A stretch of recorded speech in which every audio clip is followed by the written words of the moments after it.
raise your right hand. You solemnly swear affirm that the testimony you shall give this court should be the truth, whole truth, and nothing but the truth, shall be done. May know it, you may be seated. Please state the spelling of your name for the record. David Sides, S-I-D-E-S. How are you employed, David Sides? I'm the Deputy Chief with the Dunwoody Police Department. And Deputy Chief Sides, how long have you been with the Dunwoody Police Department? January of 2009, And how long have you been a police officer? April 1980. April 1980. Yes, sir. Just tell us a little bit about your duties at the Dunwoody Police Department. My primary responsibilities are supervising other supervisors, managing and allocating resources to make sure those supervisors have the tools they need to complete their task. In the years 2010, November to early 2011, I'll say through January, were you involved in the murder investigation of Rusty Sneiderman? I remotely managed the investigation. Okay. Explain to us what you mean when you say you remotely managed the investigation. There's a case agent, there's a direct supervisor. That supervisor has reports to a lieutenant, and the lieutenant reports to me. So did you have any direct involvement? Some. Some. Can you tell us what that direct involvement was? I went to the Sneiderman's lake home as part of an investigation to determine if there was any possibility that the lake home was in any way associated with Russell Sneiderman's murder. I participated in searching for vehicles associated with a suspect vehicle used in the homicide, and I participated in an interview with the defendant on January the 5th. Did you have a conversation with the defendant on January the 4th? I did. Okay, around what time was that? It was around 1 o'clock in the afternoon And where was that located? in the chief's conference room of the Dunwoody Police Department. And who was in that conversation with you? Chief Grogan was present. And who is Chief Grogan? He's the chief of police of the Dunwoody Police Department. He's your immediate supervisor? Yes, sir, he is. All right, and who else was in that conversation? Ms. Sneiderman was there. I believe Rabbi Hershey was there. Was there anyone else with Ms. Sneiderman? I don't recall. All right. Is the Dunwoody Police Department in DeKalb County? Yes, sir. Do you see the defendant here today? Yes, sir. Okay, if you could please identify her, just what's she wearing? She's wearing a red and white stripe shirt or blouse. Was this a scheduled interview? The January 4th was a meeting in regards to a vigil. It wasn't an interview. Okay, it was a meeting, it wasn't an interview. Who asked to have this meeting? It was my understanding that Chief Grogan had been contacted, and Ms. Sneiderman, or a representative of Ms. Sneiderman, had requested to have the meeting And it was about what? about a vigil which was going to be held in the next few days for Rusty Sneiderman. Is there a well, let me back up. Did you all record this conversation? No, sir. Is there a reason that you didn't record the conversation? It was a meeting. It wasn't a formal interview in her direct investigative matter. Where do you do formal interviews? In the interview room? In the interview room. Yes, sir. Where do you do meetings? Chief's conference room. And when you do interviews, do people have religious counselors or rabbis with them? No, sir. Are they typically by themselves? Yes, sir. Is that something that is having a religious counselor or a rabbi, is that something abnormal for a meeting? No, sir. Okay.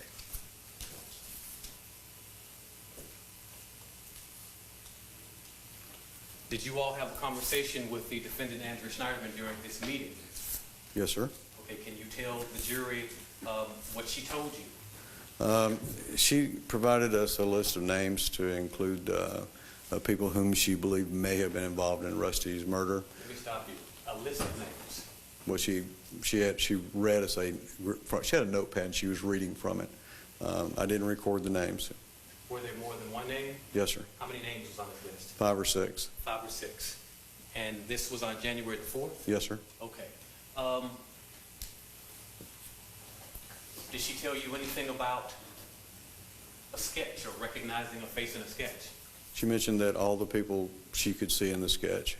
All the people that were on the list of names she could see on the sketch? Yes, sir. Okay. What else did she tell you? She mentioned something that I thought was very unusual. She was upset that someone had not attended Russell's funeral, but I don't recall the name that she said. Are you familiar with the name Hemi Newman? I am. Was that the person that she was upset at? Not about not attending the funeral, no, sir. Yeah, Mayor, could you ask the witness to speak a little closer to I the will. microphone? Deputy Chief, you can just slide a little closer. Watch, I know there's a wooden bar down there, but be careful, put your knee on it. This is a little firm, but I'll lean it over. Yeah, there we go. Just talk up a little bit. These 6 people that were on her list, Yes, sir. did she tell you things about each one of these individuals?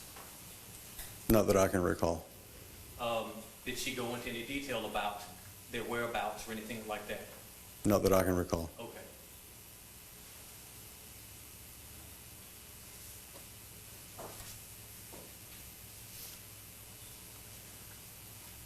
Did she talk specifically about Hemi Newman? No, sir. What, if anything, did she tell you about an iTunes message that she had received a few days earlier? Nothing. What, if anything, did she tell you about being in fear of Hemi Newman a few days earlier? Nothing.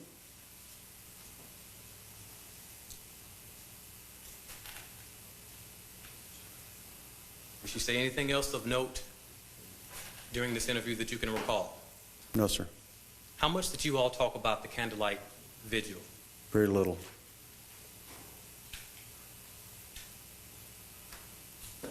Did you have occasion to speak with Andrea Sneiderman, the defendant, again during the course of your involvement in this case? On January the 5th, the next day, we conducted an interview. Now, was this a meeting in the chief's conference room, or was it an interview? It was an interview in the interview room. At this point, had Hemi Newman been arrested for the murder of her husband, Rusty Sneiderman? Yes, sir. Did she know that Hemi Newman had been arrested for the murder of her husband, Rusty Sneiderman? Yes, sir. Who was in this interview with you? Lieutenant Barnes. Was there anyone else in the room with Andrea Sneiderman other than you and Lieutenant Barnes? No, sir. Was this interview videotaped? Yes, sir. Was it audio recorded? Yes, sir. Do you remember around what time on January the 5th the interview took place? Around 1:30 in the afternoon. Is that approximately 24 hours after the conversation on the 4th? Yes, sir.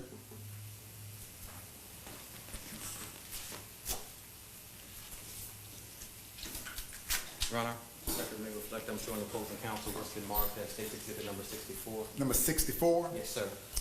All right. May I approach, Your Honor? You may. I am showing you what has been marked for evidentiary purposes as State Exhibit number 64. If you can take a look at that, tell me if you recognize it. Yes, sir. How do you recognize it? This is a DVD disc of the interview conducted on January the 5th. I recognize it because it bears my initials and a date. Have you reviewed what's on that disc? Yes, sir. Is it a fair and accurate representation of your conversation along with Lieutenant Barnes with the defendant, Andrea Sneiderman? Yes, sir. Are there any alterations, deletions, anything like that? No, sir. Your Honor, at this time, the state will tender State Exhibit number 64 into evidence. Any objection? Mr. Clegg? No, sir. All right, 64 is a modified objection. You may publish at your leisure. Permission to publish in its entirety, Your Honor. It is approximately 1 hour and 5 minutes. All right. Yes. You may.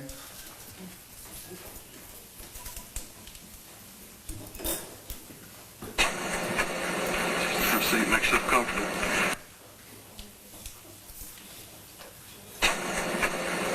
Have a seat, make yourself comfortable.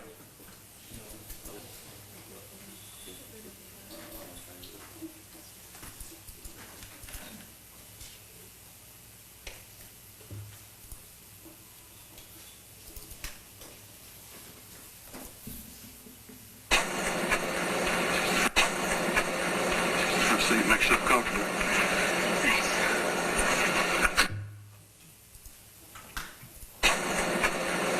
Have a seat, make yourself comfortable.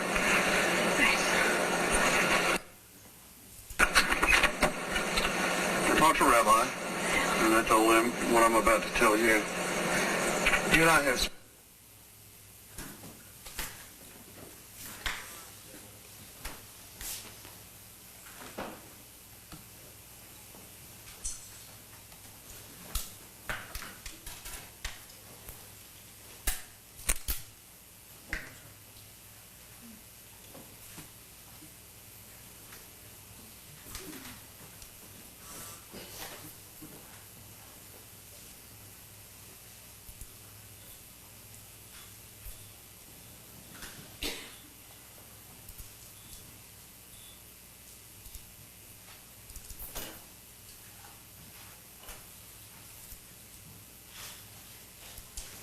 Yes, sir, Mr. James. Are you worried? I mean, I'm saying, you may proceed, maybe I didn't say it. Have a seat, make yourself comfortable. I talked to Rabbi, and I told him what I'm about to tell you. You and I have spent, I think, close to 4 hours together. And I've always been very forthright with you about what my goal is. My goal has always been to identify the suspect and prosecute him to the full extent of the law.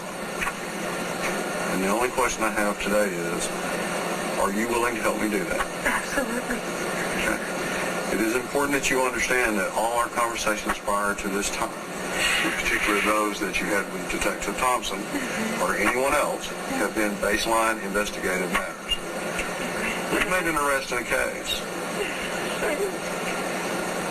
And I need you to help me with this. Okay. The issue is this. I have to have today, and if you're not up to it today, I can understand that you're under intense emotional stress. If you're not capable today, I understand that. But you have to tell me. What I have to have is I have to have the truth. Right. Nothing but the truth. Right. All of it. Unabridged. Undiluted. Right.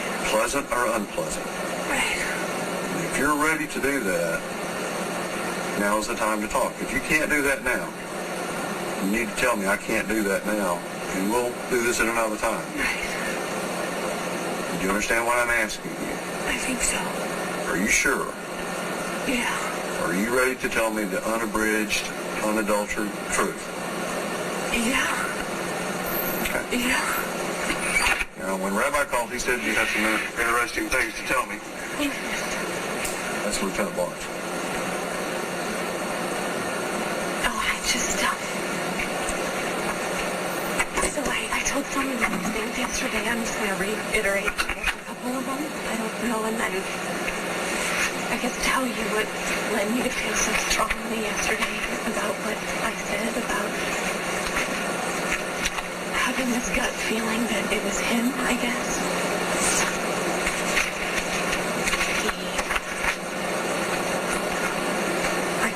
I called him on my way to the hospital, along with several other people. So I was trying to find my friends. I was trying to tell him I wasn't coming back to work. I called my next door office neighbor, but I called him a couple of times, more than once. And I told you, where was he? I don't know. At the time I just made, of course he's busy, he's in some meetings, right? He's in meetings all the time. So that's that. That's what started it on that front, for me in my mind. And then this thing about him going into the hospital just seemed odd to me. And then the Thursday, whatever, this dinner, I told you yesterday, this holiday party they had. The group had a holiday party on from Thursday or Friday night.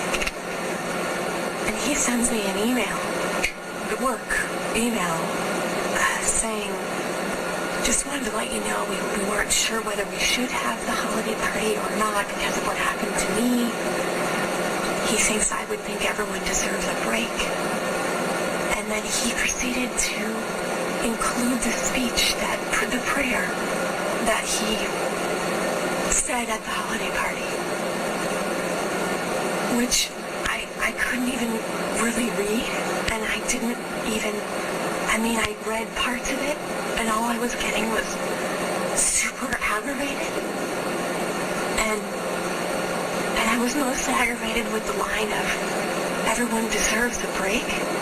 So I emailed him back and said, the only thing that anyone deserves is for Rusty to be back on this planet. And then he emails me back saying, I absolutely agree, honestly. And he's telling me. Okay, let me answer this. Okay, let me just finish for a minute. And then I said, and then he's like, be strong, blah, blah, blah. I said, nothing you're saying is helping. Do not text me. I said that, do not email me. And then I didn't hear from him for a while, except for these emails from work saying he's sick, he's this, his grandmother, whatever, his mother-in-law died, all the stuff I told you yesterday. And then I went back and I checked my emails, and there's an email. You want to see it? Okay. There's an email from him, and I haven't been checking all my emails, but I saw an email from him. He sent me an iTunes song. I don't even know what that is. I've never gotten an iTunes song. And then there's a message at the top, you know, like when you send somebody a gift card. And it says something to the lines, and I'll show you, something to the effect of, I know you didn't want to hear from me, because I told him I didn't want to hear from him. And he must be going through so much, and anger or something. And then it has a lot of dots in it. And then there's the word, I didn't. I didn't do it. I'm assuming that's what he meant. And so I didn't read the rest, because it just made me nauseated. And I'm thinking, is he just a friend sending, because, anyways. Let's establish a new foundation. Okay. The new foundation is that he sat in this room for about 4 hours yesterday and talked. The secondary part of that foundation is I've had investigators sitting at GE most of the day. Today? Mm-hmm. Right. Talking. Okay. Based on the foundation of what he told us yesterday and what the co-workers told us today, Yeah. what is it you think they told us? That co-workers told you? I have absolutely no idea. What do you think he told us? Oh, I'm sure he told you that he thought I was in love with him. Or something along those lines. He's crazy. I don't know what he told you. That he was in love with me? That he was infatuated? That he stalked me? I don't know. You tell me. I don't know what he said. That he wanted to be my husband? That he went crazy? I'm hoping he said he went crazy. Because he's crazy.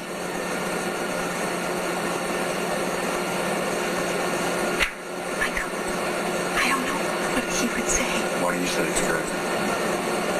Because you told me that he shot someone. My husband. Why would anyone shoot anybody else? Why would someone, no matter how they might feel about someone else, why would they kill them? Why?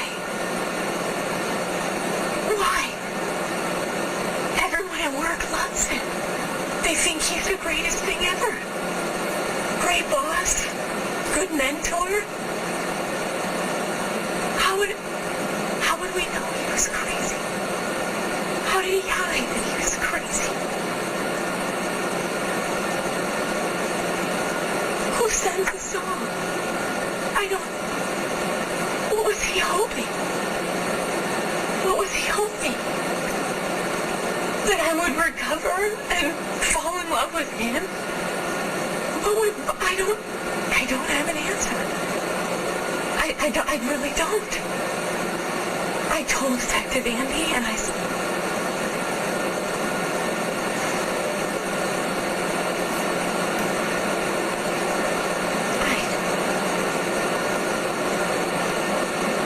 I know, but I told you this yesterday. I know by the way he looked at me that he had feelings for me. I told you that yesterday when we met. I told you. I mean, I didn't think it was anything worth killing anybody over. What is? But I don't know what to do. I don't know. Yeah, he had feelings for me. He made them clear. I was never, ever anything else. Ever. So did that make him go crazy? I don't know. I don't understand crazy people. I don't. Please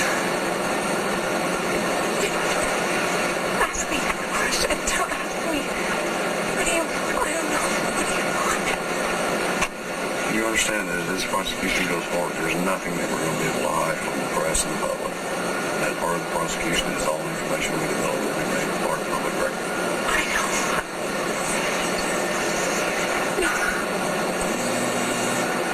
I know you're saying that, but do you really understand that? No, I mean, Do you understand that everything we find during this criminal investigation is going to be part of public record? That it will be provided to the defendants? That it will be argued over in court? Do you understand that we cannot hide any of this information? okay. Do you truly understand? I understand. So, you're asking me, I'm asking you if you truly understand that everything he said yesterday and everything that you have told us and everything that the co-workers in our investigation indicates and brings forward will become part of the public record and will be provided to the defense prior to this prosecution. Do you really understand that? I do understand. I understand that, yeah,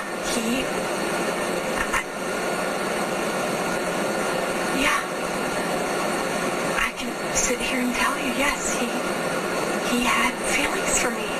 He made them very clear. He sent emails.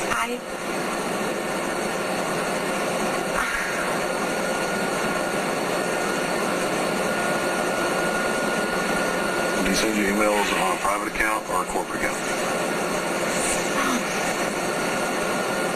Corporate account, I guess. I don't think I ever remember getting maybe one or two. Rusty was helping him to find another job, and he had expressed that he wanted to get out of GE, and I said Rusty was a good networker, and you should meet, and they did. What do you know about Amy's wife? I never met her. I know that they were either separated. I told them this before. When did they separate her, do you know? I don't know the exact date. Past couple months, maybe? Past couple months. I don't know the date. He expressed being unhappy to more than just me, other co-workers. Who did you tell the co-workers you had an affair with? I have no idea. How many days after you returned from England and Scotland did he move out of his house?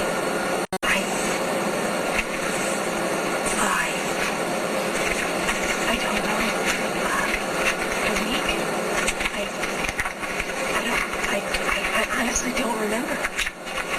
I know that he did. I know that he got separated, but I don't know the date.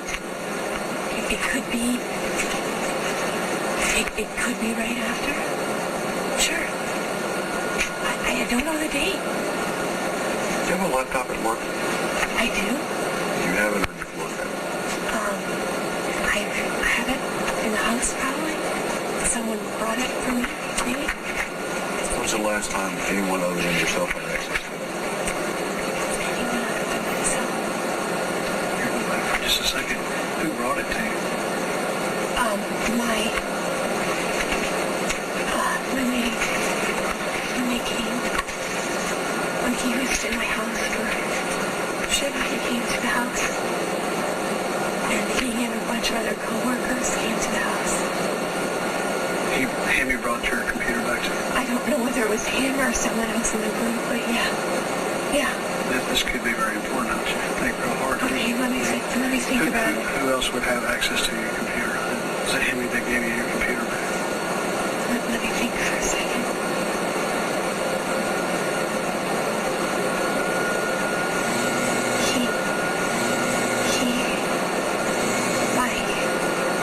I have a cousin who works for GE in a different state, and he was here, for the whole ordeal. And he was talking with Hemi, about my days off and what I was going to do and all of that. And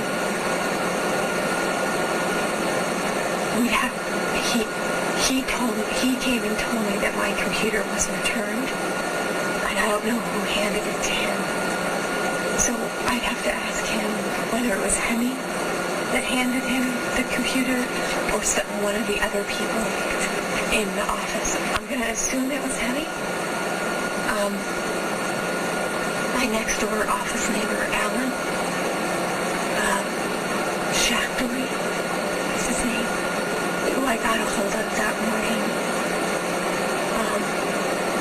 I left my computer at my desk. You know, he may have gone into my office, shut it down. I don't know how the whole thing transpired. I wasn't there. So yeah, I guess maybe then he gave it to Hemi. I mean, I'm speculating here. I don't know who gave what to whom.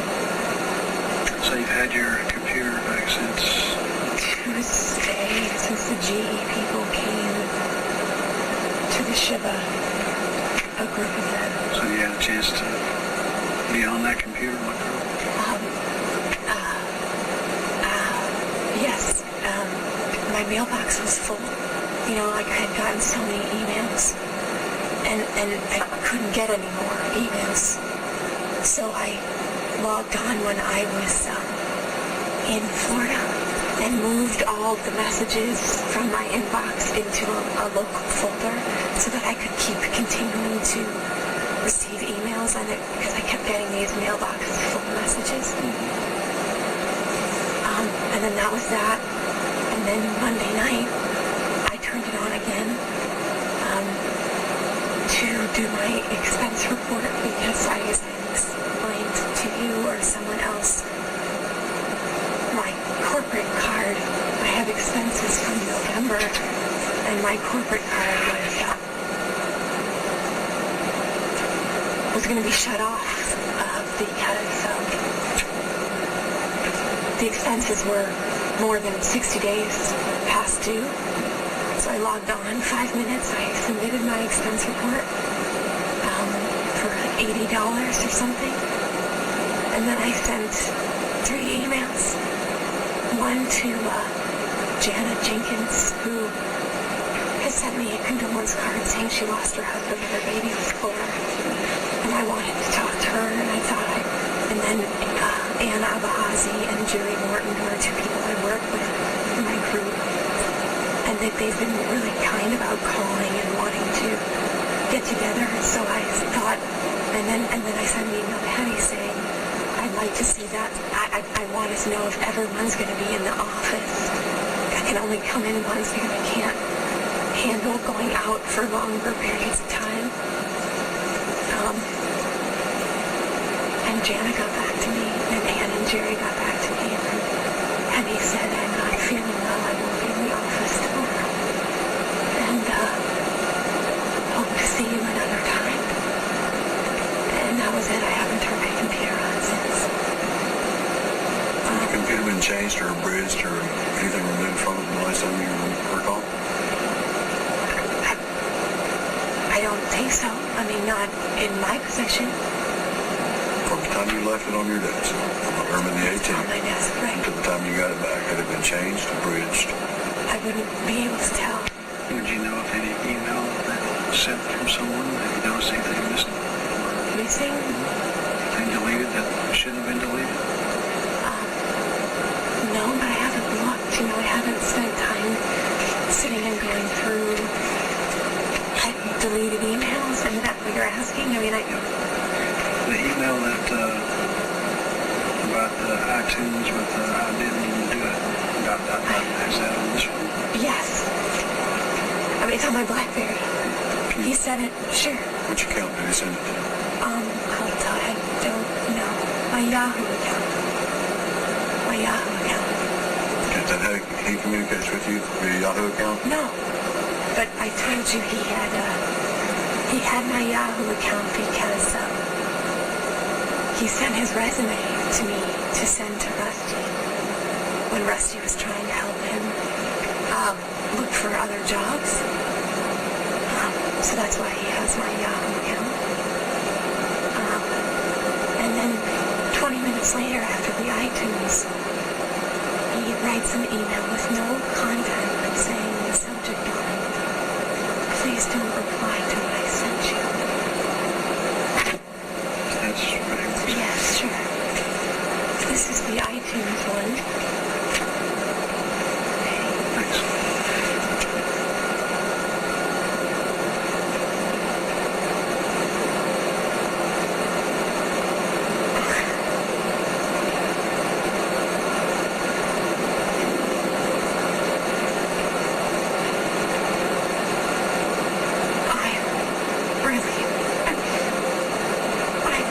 I liked Eddie as a person. There's no doubt about that. I thought he was my friend. I thought he...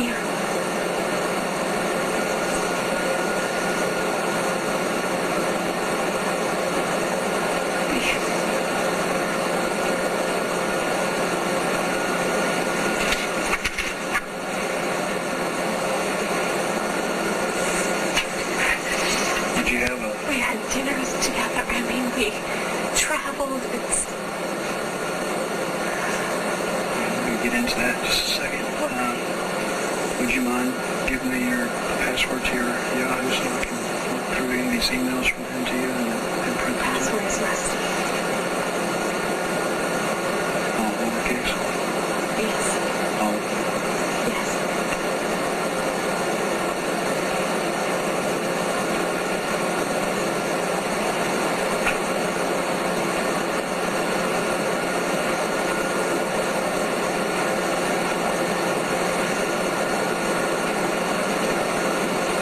And I'll also ask you not to delete anything, okay?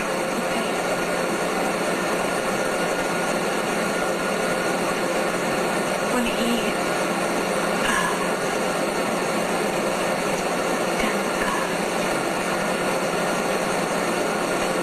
did Nevada trip where he expressed his feelings for me initially, I guess. He had started out the conversation by reading me a poem that he wrote for me, and that's that, you know, Did you go to Nevada? when end of June. End of June. Who did you tell about Rusty?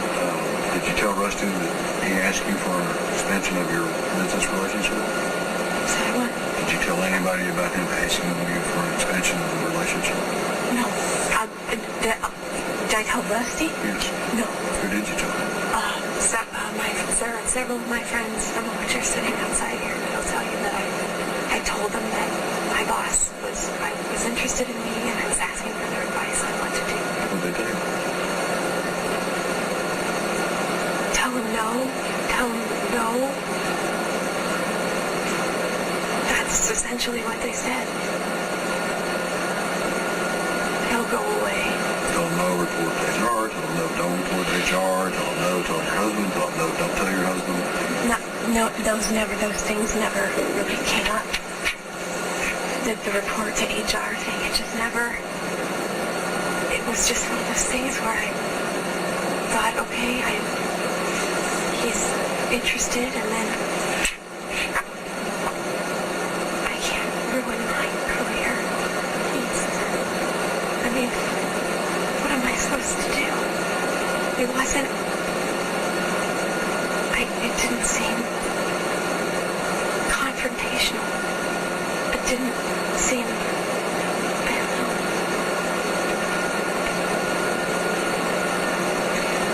So you went to work there in April. Yes. And he was in your person you reported to from the beginning. Yes. The first travel that you ever did with Andy was on what day? And where? We went to Melbourne, Florida for the day. Today. Maybe end of May. One day there. Yes. Overnight.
And that's after you came back from the war?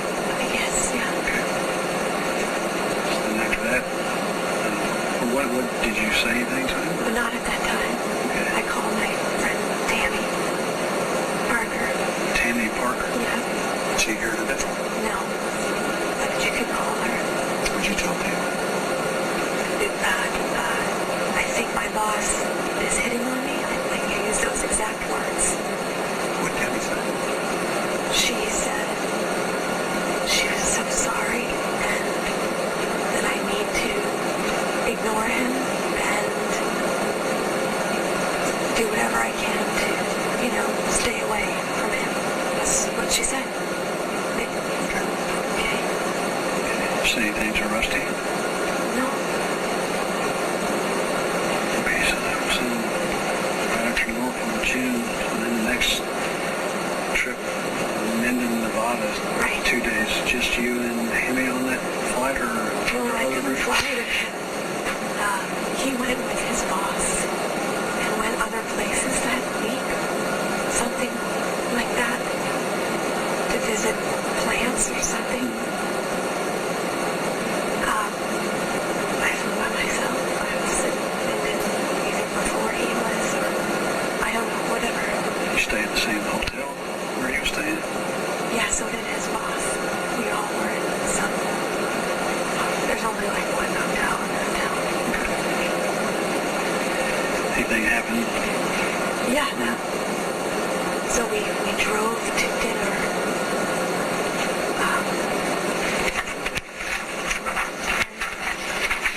That's when this poem nonsense came up, and he's saying he wants to tell me how he feels about me or something.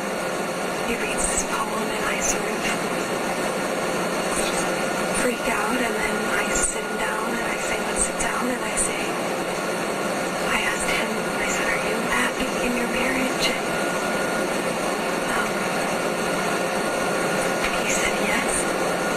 And I said, why is this happening, or where is this coming from? And like, this doesn't happen to me, this is not, I'm not, whatever. And his response at that time was, I wouldn't want to do anything to make you feel uncomfortable or jeopardize your job or anything like that. So that's what he said. And that was that, pretty much that conversation.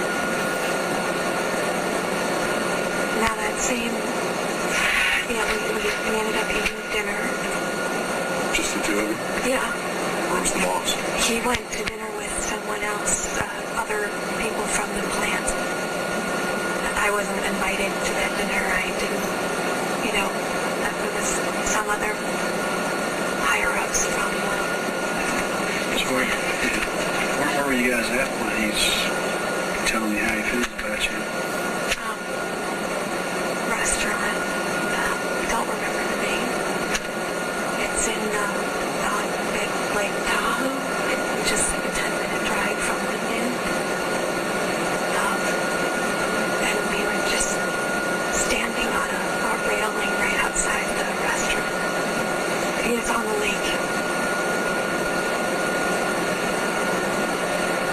Were you guys drinking? Or he was sober? Or does he drink at all? Or? Does he drink? I mean, I've seen him drink wine at Sure. business dinner, sure. I don't know. Do you drink? A glass of wine. That's not a heavy drinker. Sure. So you had, on your trips, you had wine with dinner? Is that? Probably, yes, I'm sure. Maybe not every time. Who did you talk to about this, Tommy? Talk to him. I'm sorry, what? This time when he read you the poem, who did you talk to this time? I also called Tammy after I came home, or on the way home.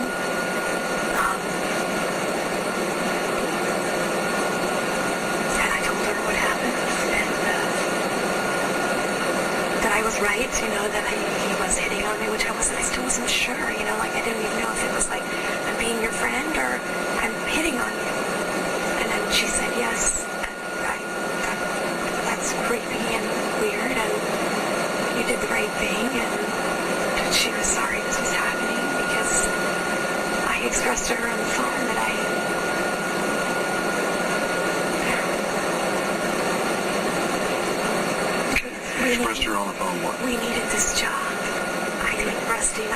trying to stay before arrest. He was unemployed. I needed to have a job. I didn't want to jeopardize my job. You know, I didn't want to, I don't know. I needed the money. I'll be clear, Tom. Just trying to ask the question. Yeah. So you didn't say anything to him out of fear of your job? To, hey, knock it off. It's not appropriate. I did say I'm worried about how we can work together again, or, can we work together? I was sort of flabbergasted by the whole thing, and... This is all after the lake talk. No, that's right. Okay. So you had dinner, what was the conversation at dinner? Did he leave it alone, or did he pursue it? He left it alone. We just talked about stuff, normal stuff. He did tell me, life story kind of stories, or like, as I was telling him, like where I went to undergrad, like stories. And he was telling me about his grandparents that came over on some boat from somewhere, I don't even remember. Like those kind of stories. He told me about his, I don't know why he's telling me his sister. He has a sister, I guess, and she was raped as a child. I don't know why he was sharing all this with me, but he felt I was easy to talk to. I don't know. So then again in Greenville, so what was do you have women's intuition at that point? How are you feeling? Do you feel safe? Around him, were you? You think he was going to keep pursuing? Did you worry at all for your own safety, or think he's going to make some sexual advance to you? How are you feeling? I think I always thought about it or worried, not from a safety perspective, because I could handle myself, I guess, but worried, yeah, I guess, because it was, I had to, I don't know, he was my boss, needed him to do my job, but safety, like what's going on here now, with what happened, no. Let me ask you this, the trips, one or all or any combination of these trips, do you feel that you had to go and there was a reason for you to go on each trip, or was it just a convenience for him to take you along?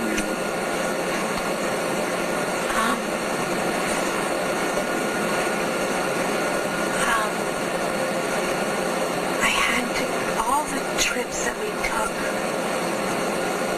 were to, I want to use the word plants, but there's a different word, I'm sure there's sites that I was responsible for, that the job that I had was a global, and there were multiple software group locations, and part of what everyone does when they start their job, when they're a manager, like I was, is go visit and meet the people that are working there. So all of them, I wanted to go, I needed to go to, I have 3 people that did report to me. One's in India, which we hadn't made it to, no one in the office, it was a travel ban. And I have one in Scotland and one in Cambridge. And I had never, I had met the Cambridge guy I had met briefly when he was in Atlanta for a training class in like my 3rd week or something. But I hadn't sat down with him. So yeah, I had to go on all these trips, and he said he had to go because his boss told him his objectives for the year were to get out there, have people see him. So did he plan each and every one of these trips, and then? I planned. Did he come up with the dates? We would sit down and say. I would list off the places that were left. Like I have to go to Minden, or I have to go to deciding whether he was going to go or not, and I'm looking at his calendar, and then back and forth. Is there any reason that you couldn't have done these trips by yourself? I could have. Did you make any trips this year by yourself without him? Like training, Denver, auditor training class. In Denver? That was What month was that? okay. July also. It was like the week after Minden. I remember because my husband had to do 2 weeks like by himself, you know, with the kids almost in a row. I came home for the weekend, and then I sort of had to leave again for this training class. Yes. Amy was not in Denver? No, I mean, not that I know of, but he...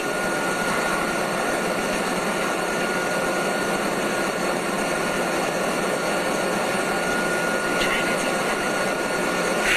After Lake Tahoe, on your other trips, did he ever express Get back interest to in me you? on that. I mean, ask me again. What? Did he ever express interest in a relationship after Lake Tahoe? I mean,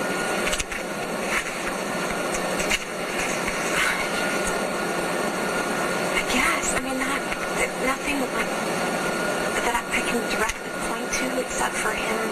I told you, like, I guess he would say, I wish you would change your mind, you know, that kind of comment.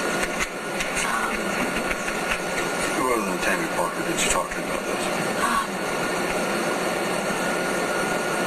And Andrea Sneiderman. Andrew here with him? No. Shayna is here today. She knew about it. What'd you tell Shane? Same thing that my boss had expressed an interest in me, and it was, I didn't know what to do. And What'd Shane say? she didn't, again, say much of anything. She just said she was sorry that it was happening, and that's all I remember her saying. It came time to go to England and Scotland. Yeah, So what kind of planning was done before that trip? a lot, actually. On whose part? Both. I had never been to either of these places, so I wanted to see things or see areas. So again, he and I like went back and forth on this like spreadsheet of like, you're in charge of these days and I'm in charge of these days, you know, to find sites to see. And for the 2 hours that we had after work or after meetings, like, could we go here or there, or a restaurant that was popular or something? I can understand your excitement about that, but help me understand based on what you told us here, you're telling your friends you have concern about this guy. You're about to go on a trip out of the country with this guy who's been hitting on you. Do you have any concern about what's going to happen? You're over here, you're on work, vacation kind of thing with him?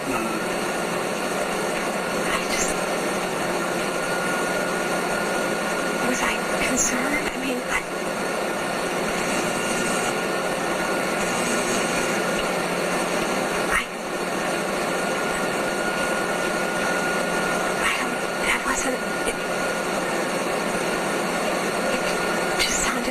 mean, it was fun, you know, to go. I wasn't concerned about my safety, or, I mean, he made it very clear to me that, you know, he cared, you know, about my success, about, you know, my happiness. Like, why?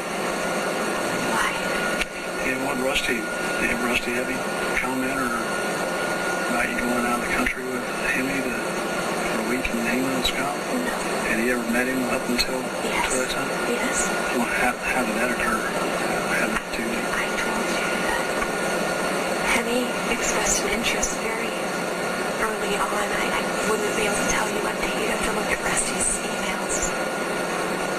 he wasn't progressing in GE as fast as he wanted. Maybe he should go out into the private sector in the corporate world. And so, Rusty, he sent me his resume. I forwarded it on to Rusty. And they met. They switched back more than once. Switch back to your trip to England there. You flew together from Atlanta to Scotland or England first? Scotland first. When you got there, the work the first day, or did you have time to go visit something? What would you do? Takes a whole day to travel there. We left on a late Saturday night, like a red-eye type plane. And then we got into one airport and had to take, a plane to the Edinburgh airport in Scotland. Did you fly from Scotland back to England, or train? Scotland.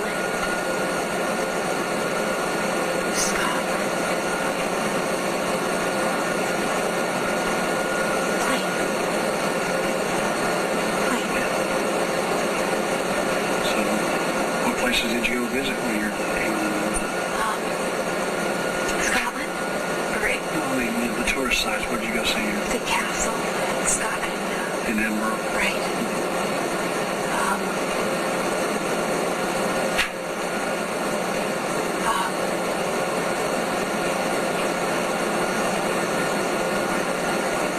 We went to a couple pubs, like really ancient local pubs. We walked around this, in Cambridge, it's a college town, so we walked around this shopping area probably 3 times. I bought gifts for my kids. So from there, where next while you're on that trip?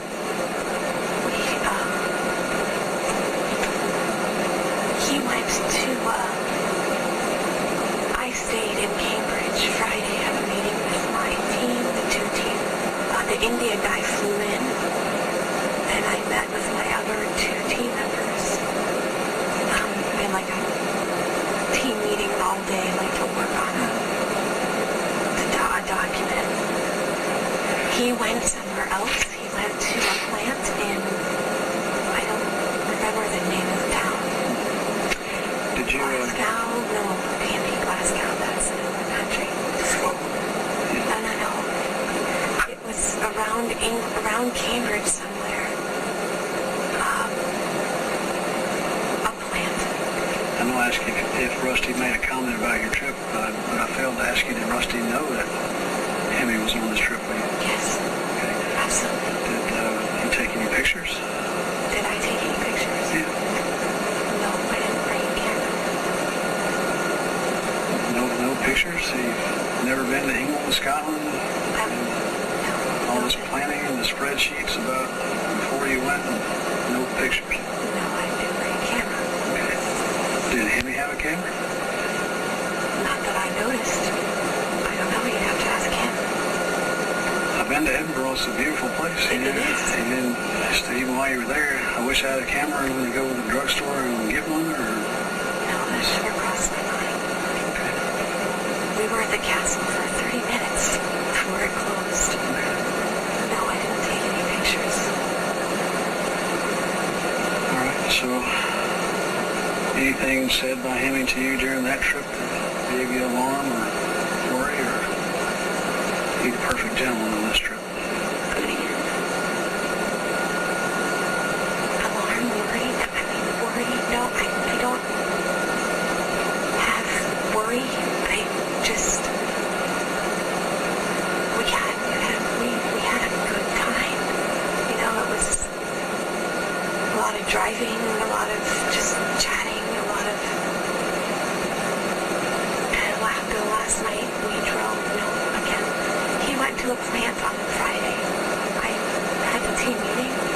I took a car into London. We stayed in London because our flight was out from London the next day. We walked theater, I don't know what you call that, the theater district. We ate sushi, not sushi, it was like an Asian restaurant. We just walked.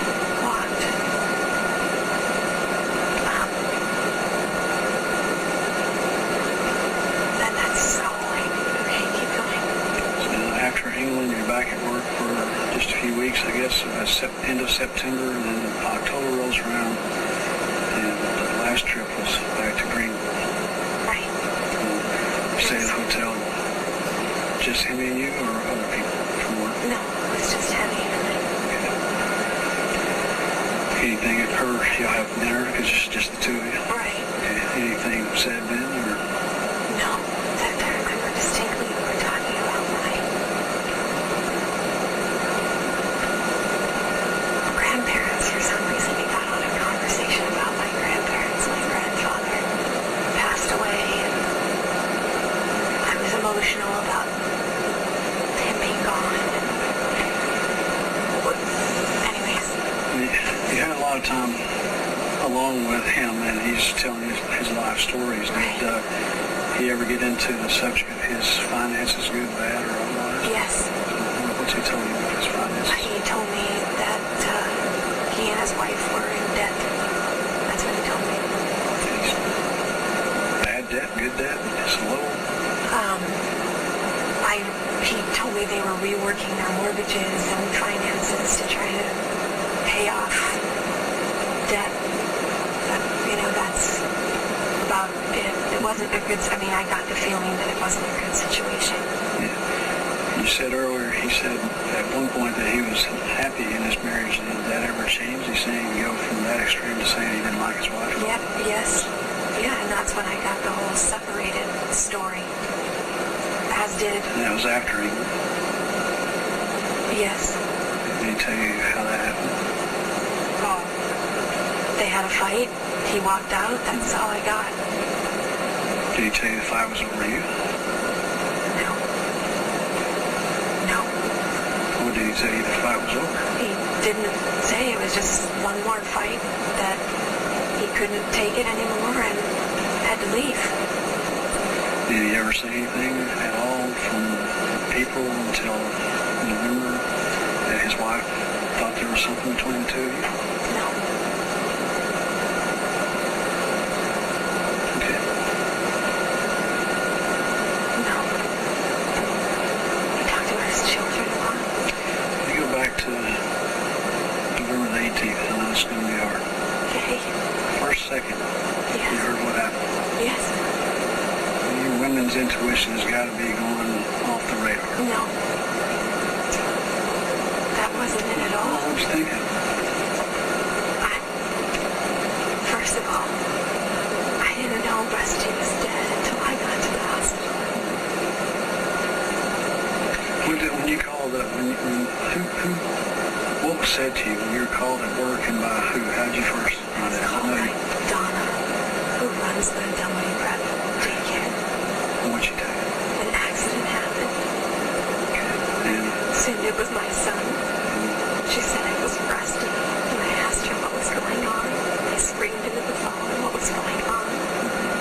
She said she just needed me to come.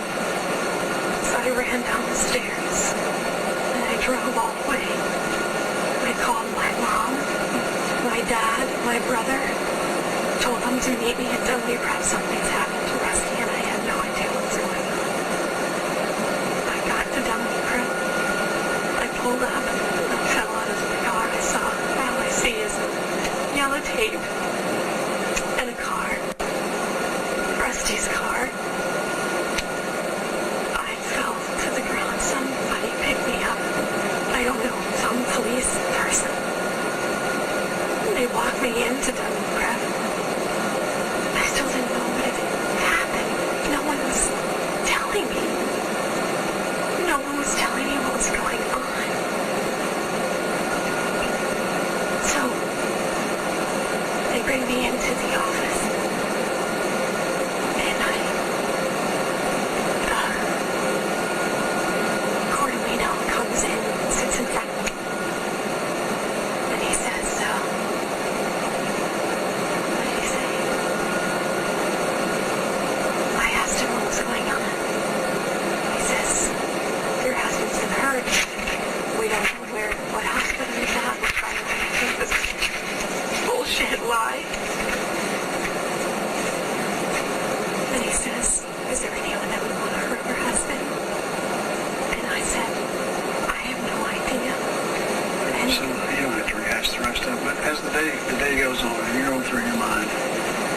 At any point, did you ever suspect it?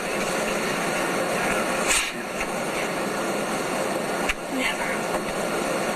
Never. You never thought Henry would have anything Never. until yesterday? No, it was up until that email. And you got that email that was on December the 28th? Right. I didn't really even read it until recently. I didn't. Why wouldn't you have called us on the 28th to tell us that he had sent you that? That's pretty bizarre. So from the 28th until yesterday, after the 28th, you said you had a suspicion because he just said I didn't. He said I didn't. Right. So, and you're not trying to put words in your mouth. Which meant to you, he could have or did. Is that fair? Yeah. And you know what?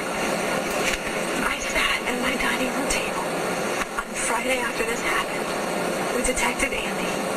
He asked me, anyone that has feelings towards me, I gave him Hemi's name immediately. Immediately. My in-laws are sitting right there at that same table.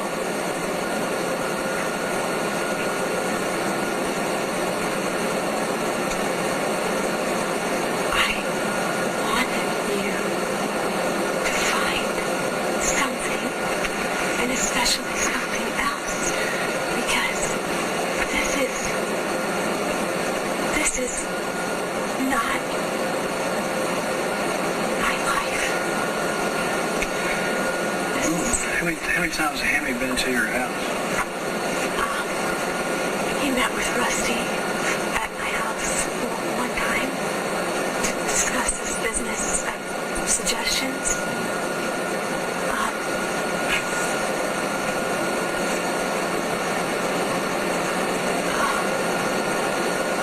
We took a car service home from one of the trips. I don't remember which one.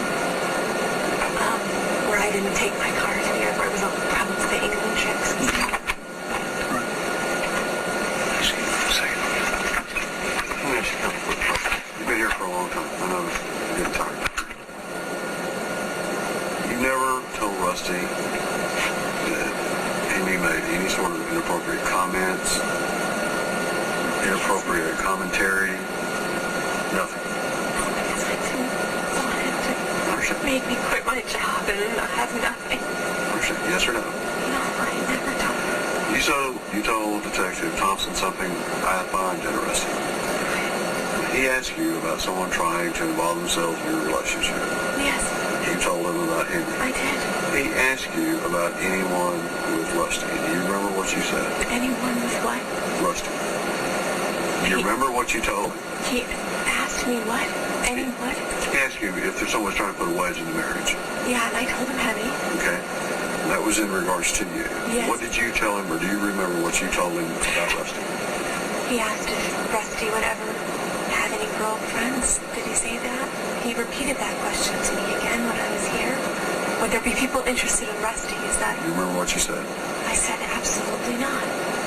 Why would you say that? Because...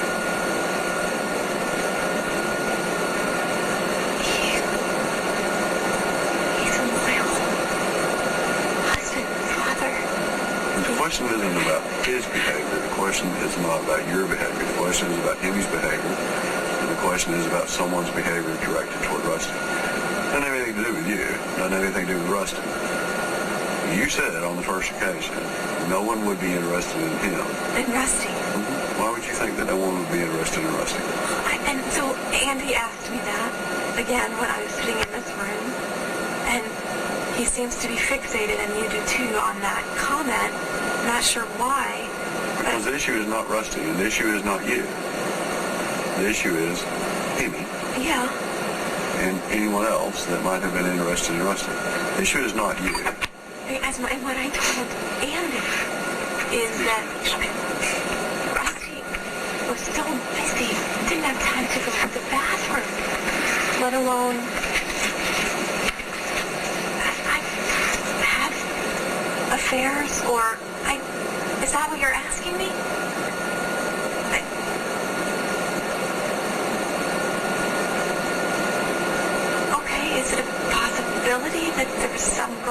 word that loved Rusty. It just sounds ridiculous to me. I guess none that's ridiculous as someone being interested in me, I suppose, now that we're talking about it. Well, you're saying that you think that as ridiculous as someone would have an affection toward Rusty. Would Rusty think it was ridiculous that Hibby would have an affection towards you? I can't answer that. DC, I need to ask you one question. Sure. Can you spell Alan's last name? Okay, let me try. S-C-H-A.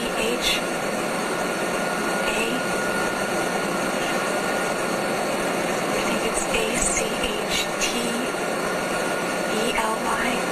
It's a complicated name. I'm not Just sure. one more time. S-C-H. Can I look on my phone? Sure.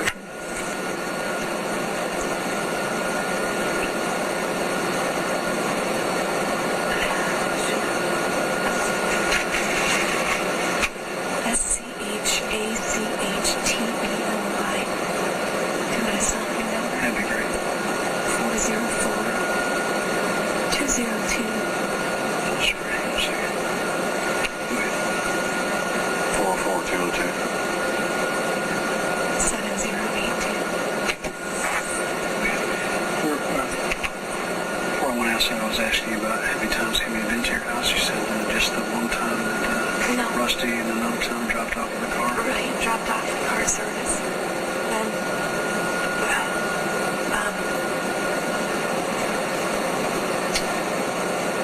not but a couple weeks before this happened, Hemi and I had a project to do where we had to work out a spreadsheet of people's job roles for a piece of software I was trying to roll out. And we worked all through the day and we didn't finish and it needed to be done the next morning. So he came over to my house and worked on it with me and Rusty was home.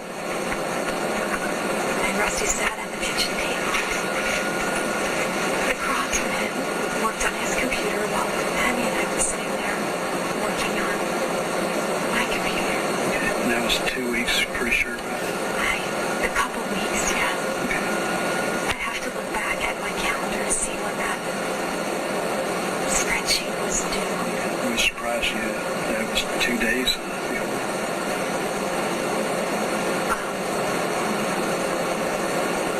It could be.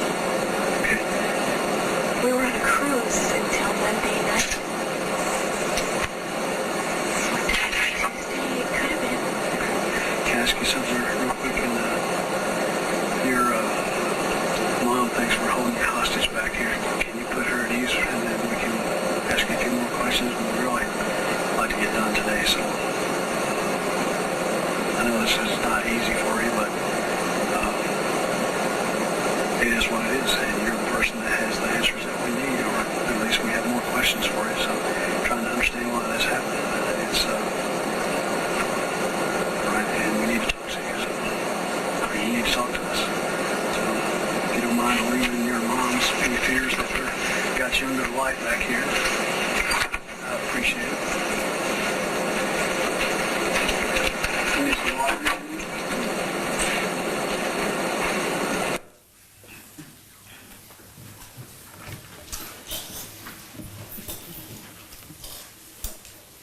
You may continue.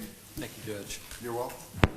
Deputy Chief Sides, at the end of the video, you, well, not you, but Lieutenant Barnes made a comment about the defendant's mom. Can you tell us what that was? Yeah, Lieutenant Barnes had left the interview room in order to go have a short conversation with her, and she expressed concern over how long we had Ms. Sneiderman in the interview room. And who expressed concern over that? Ms. Sneiderman's mother. The person who opened the door was the executive assistant and asked Lieutenant Barnes to come out and meet with her. So Ms. Sneiderman's mother was at the interview She was in the chief's lobby area. in the chief's lobby area. And when you say she expressed concern, what do you mean? According to the executive assistant, she was annoyed at how much time we were taking. Did, after you all walked out, did Mrs. Sneiderman come back into the interview room? She did not. I want to take you back to the beginning of the interview. Can you tell us whether or not you asked her what you thought Hemi said? Yes, I did. Okay, and why did you ask her that? I was interested to understand, I was trying to work on a foundation for motive for Hemi's actions in the murder of Rusty, and I was curious to understand what information she may have in relation to his actions. And how did she respond? She said, "Oh, I think he thought I was in love with him, that I would recover, I would marry him, I'd be his wife." Did she say anything about stalking? She said he stalked her. Your Honor, at this time, I would ask her for permission to publish a short clip, 15-1. Oh, you may interview be as long as you want to be. Yes, sir.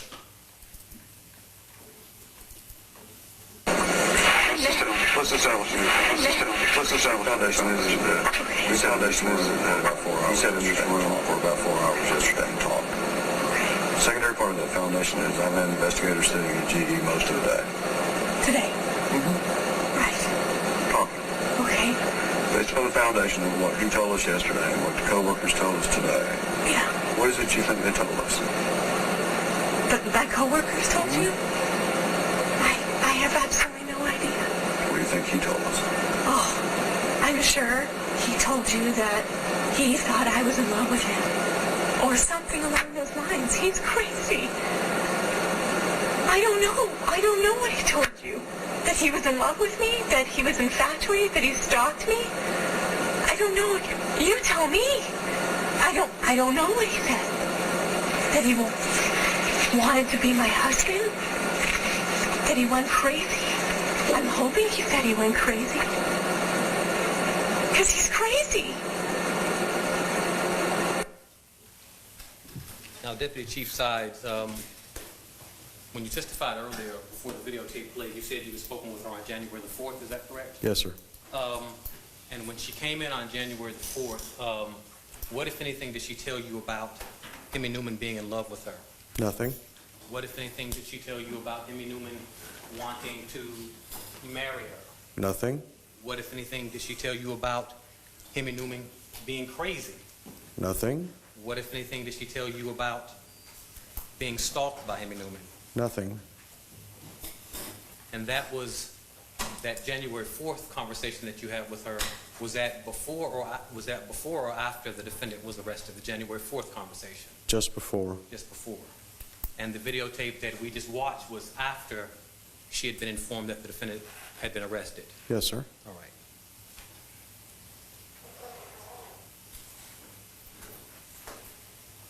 When you spoke with the defendant on January the 4th, before the defendant was arrested, what, if anything, did she tell you about emails that Hemi Newman had sent her? Nothing. Your Honor, permission to publish clip 15-2. 15-2, yes, sir, you may. We understand that if this prosecution goes forward, there's nothing that we're going to be able to hide from the press and the public. That part of the prosecution is all information we develop will be made part of public record. I know.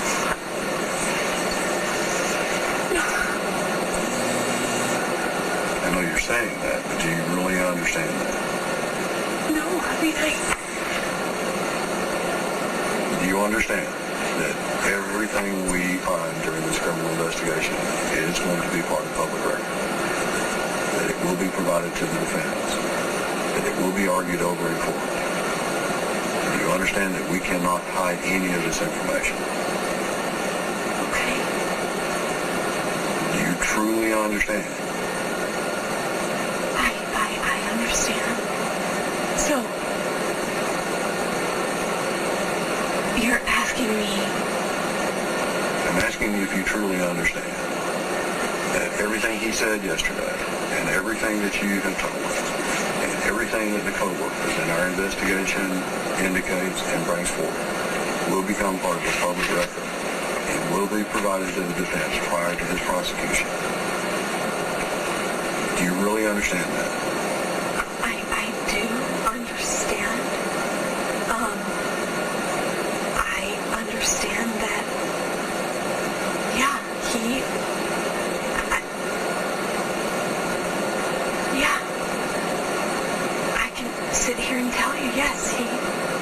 he had feelings for me. He made them very clear. He sent emails.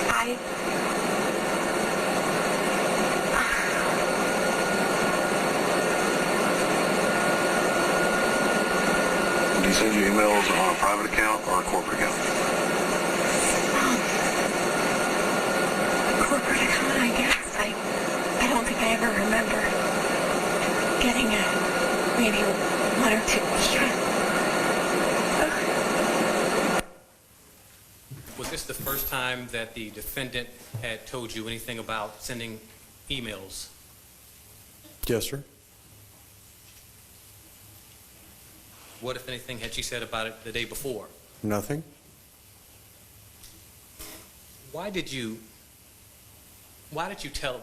give her that admonition? When I say admonition, why did you tell her at the beginning of those remarks that there's nothing we can hide? Why did you go through that spiel?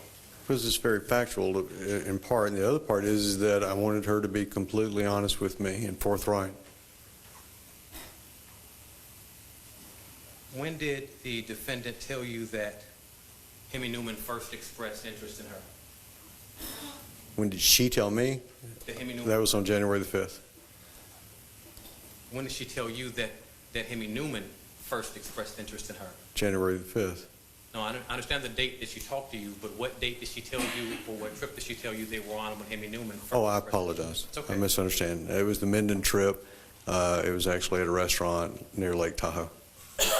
And what did she say happened? She said that he read her a poem.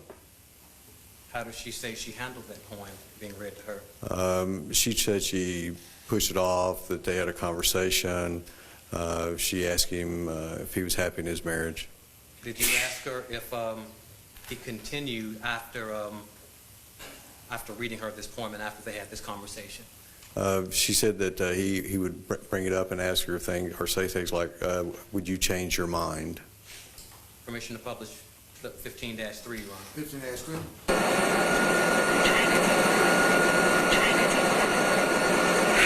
After Lake Tahoe, your other troops, did he ever express Get back interest to in me. you? Ask me again. What? Did he ever express interest in a relationship after Lake Tahoe? I mean,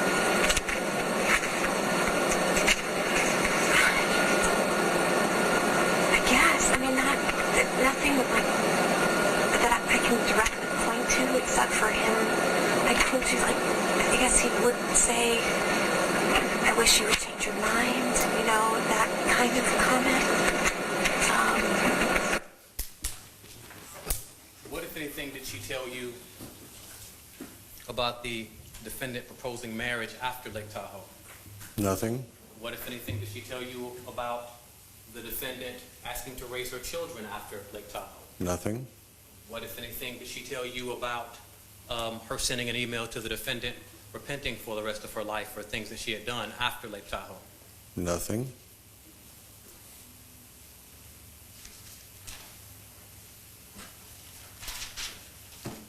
Did you talk with her about a trip to Denver? Yes, sir. Tell us about that. We were reviewing a series of trips, trying to sort out. The question specifically was, did both Hemi and the defendant have to go? Were they always together? And on the Denver trip, she said that she went alone.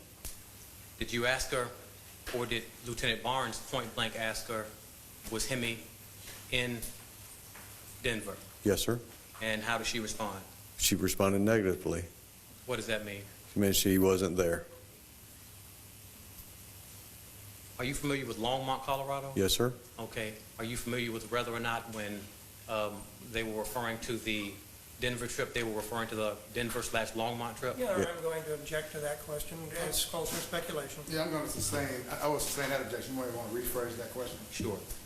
In the course of your investigation, did you look into the trip that they took? Yes, sir. Okay. And at some point, did you become familiar with where they went when they went to Denver? Yes, sir. Okay. And where else did they go to besides Denver? Longmont.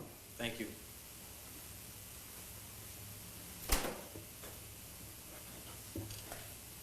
Permission to publish clip 15-4, Your Honor. You may.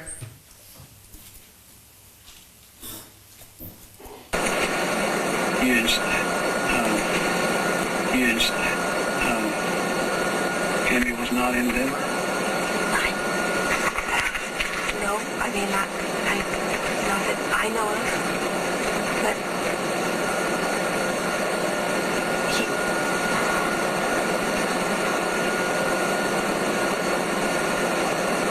I'm trying to think. After Lake Tahoe, your other troops, did he ever express interest in you? He asked me again. What? Did he ever express interest in a relationship after Lake Tahoe? I mean, only yesterday about what I said about...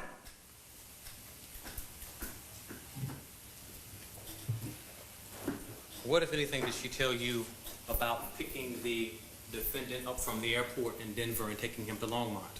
Nothing. What, if anything, did she tell you about the defendant sending emails before he got to Denver talking about chocolates and candy and flowers that were being sent her? Nothing. What, if anything, did the defendant tell you about sharing a room with Hemi Newman in Longmont? Nothing. What, if anything, did she tell you about riding home on the plane from Longmont with the defendant? Nothing. What, if anything, did she tell you about giving him a ride home from the airport on the Denver trip? Nothing.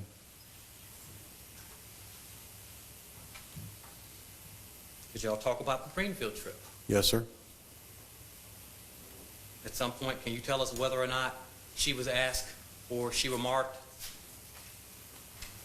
about how long the Greenfield trip was? Yes, sir. And what did she say? She said day, night, day trip. Day trip. Yes, sir. Permission to publish clip 15-5, Your Honor. You may.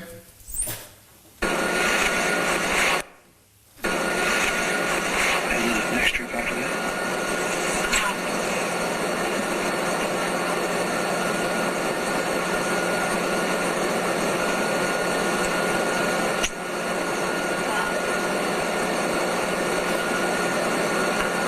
Greenville, maybe?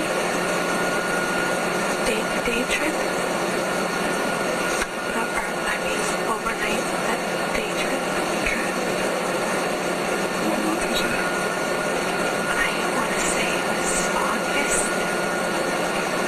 Okay.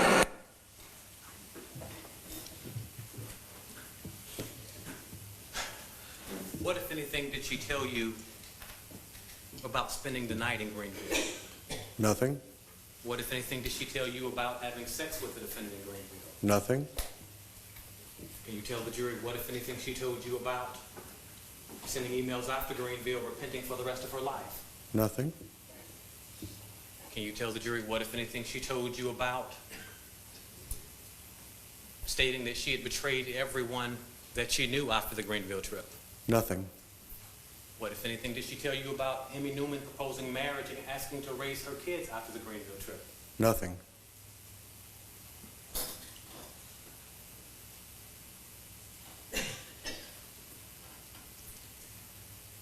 When did she tell you that she found out Rusty had been shot? She stated in the interview that she found out after she got to the hospital.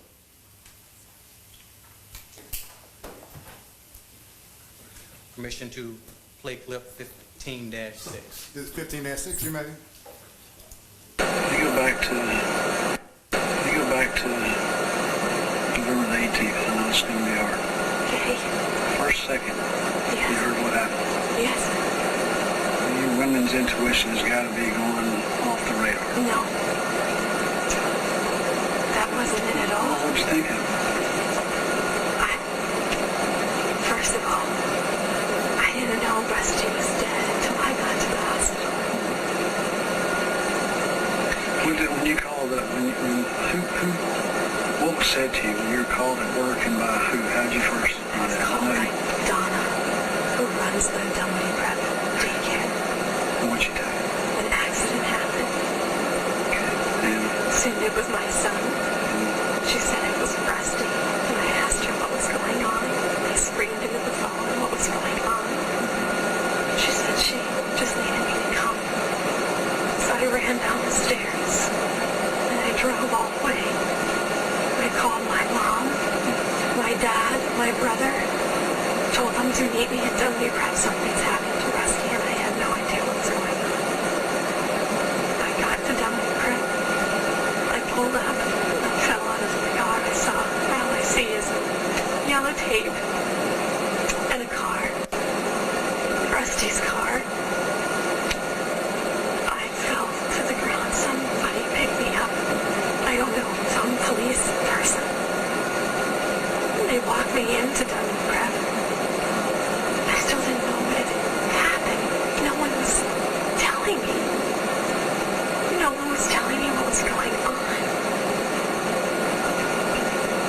So, they bring me into the office. And Cordelino comes in and sits in front of me. And he says, what did he say? I asked him what was going on. He says, your husband's been hurt. We don't know what hospital he's at. We're trying to keep this bullshit lie. And he says, is there anyone that would want to hurt your husband? And I said, I have no idea. And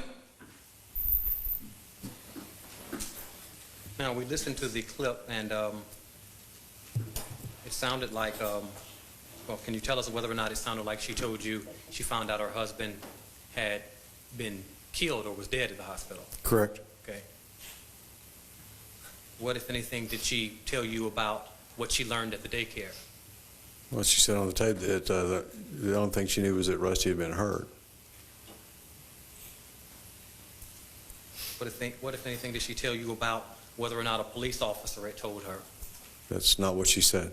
What, if anything, did she tell you about whether or not a family member had told her? That's not what she said. What about figuring it out based on the arrangement of the crime scene? That's not what she said. At what point did she tell you she first suspected that Hemi had something to do with the murder of her husband? Long after the fact. She really never directly said that she believed that Hemi had done it. She never directly said that she believed Hemi was responsible for the murder of Rusty. What date did she tell you she first suspected him on? The first time we heard anything about that was on January the 5th. And what was the date that she said she first, not when you heard, but that she said she first suspected him? She said she got an email on December the 28th. Tell us about that. It's an email, I didn't, ... It was an iTunes. You want permission to publish clip, I believe it will be 15-7. I'm sorry, what number? 15-7? 15-7. You may. But as the day goes on, you're going through your mind. At any point did you ever suspect it?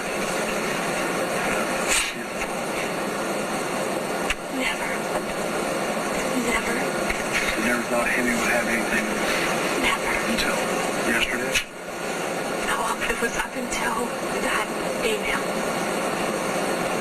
And you got that email that was on December the 28th? Right. I didn't really even read it until recently. I didn't. Why wouldn't you have called us on the 28th to tell us that he had sent you that? That's pretty bizarre. I don't know. So from the 28th until yesterday, after the 28th, you said you had a suspicion because he just said I didn't. He said I didn't. Right. And you're not trying to put words in your mouth, which meant to you he could have or did. Is that fair? Yeah. And you know what? I sat at my dining room table on Friday after this happened with Detective Andy. He asked me, anyone that has feelings towards me, I gave him Hemi's name immediately. Immediately. My in-laws are sitting right there at that same table.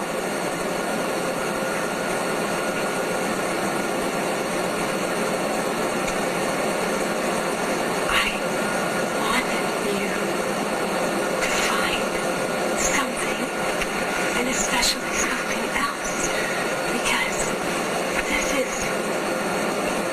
this is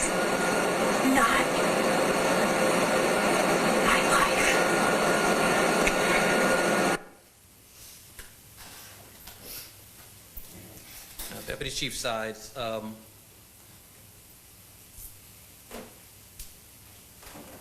can you tell us what, if anything, the defendant told you about having a conversation with Hemi on November the 19th, the night after the murder? Nothing. Can you tell us what, if anything, she told you about asking him if he killed her husband during that conversation? Nothing. Can you tell us what, if anything, about she told you about having a conversation with Shana Citron in early December?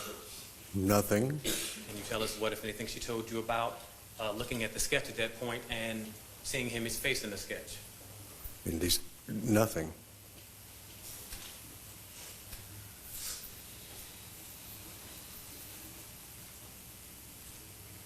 Can you tell us whether November the 19th, 2010 comes before December the 28th, 2010? Yes, sir.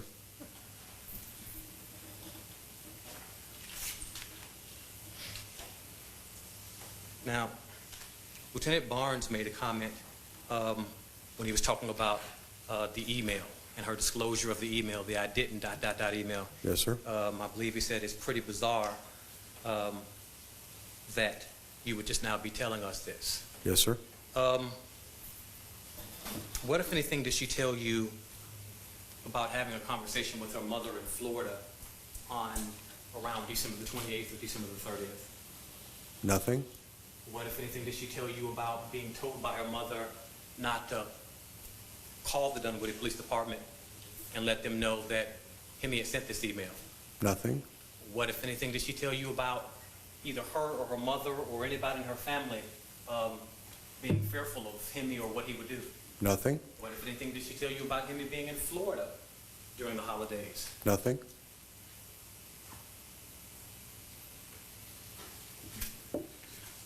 You delegated resources, well, let me ask you this. As Deputy Chief of the Police Department, you're number 2 in command? Yes, sir. All right. Is it part of your duties and responsibilities to delegate resources? Yes, sir. Did you do so in this investigation? Yes, sir. How, if at all, would it have affected your delegation of resources back on November the 18th, 2010, if you had known that the defendant had professed marriage? I'm sorry, if you had known that Hemi Newman had professed marriage to the defendant? Your Honor, I'm going to object to a question that calls for speculation if something had happened. It's a hypothetical, Your Honor. He's an expert, and it's not speculation. He can testify how he would have done it. It is completely relevant in this case. It goes to the heart of the charges in the indictment. Materiality. Is it material? Are the alleged lies material? How? I understand, Mr. Chairman. Anything else, Ms. Clegg? I have no idea where it is that he's been qualified as an expert, Your Honor. I missed that part of the testimony. All right. Yes, I understand that as far as, but I will overrule the objection. I will allow him to answer that question based upon how you phrased it. If on that date and time we had known that Hemi Newman had proposed marriage to Ms. Sneiderman, we would have directly gone to find Mr. Newman, determine if and what his involvement in the murder of Rusty Sneiderman was. By directly, what do you mean? Well, we would have gone to find him right then, And by right then, when do you mean? the moment we found out that information. Thank you. Your Honor, if I may just have... You may.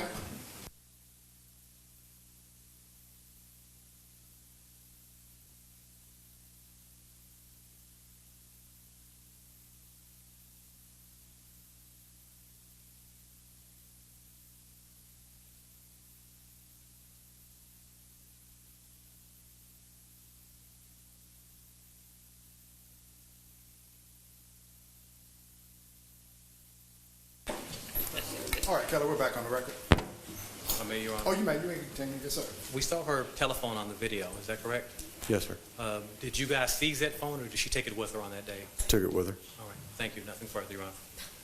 Is this your witness, Mr. Clegg? Yes, sir, sure is. You may cross-examine if you wish. All right, yes, sir, I do wish. Yes, sir, my name is Tom Clegg. I'm an attorney here in Decatur. I don't believe we have ever met before. Is that correct, sir? I've never seen you before. Okay. What did you do before how long have you been with Dunwoody? Since January of '09. Okay. And what did you do prior to that, sir? I was a police officer in the city of Marietta since 1980. Okay.